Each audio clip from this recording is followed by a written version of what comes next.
Bob Crane Community Center is so much fun. It's a great place for all of Upper Arlington to come and take classes, go to events like these, see neighbors and friends, and it's the heart of UA, and it's what this community is all about.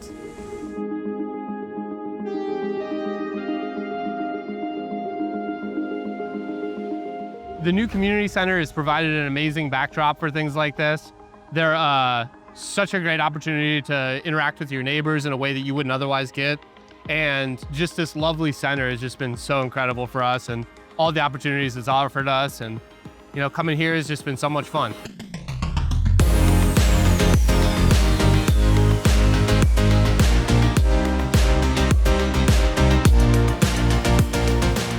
The Upper Arlington community here has been so good to me, and this community event's been really good. So I hope they keep doing this stuff. Bob Crane's such a great institution, so thank you guys very, very much for having this. It's been an absolute blast.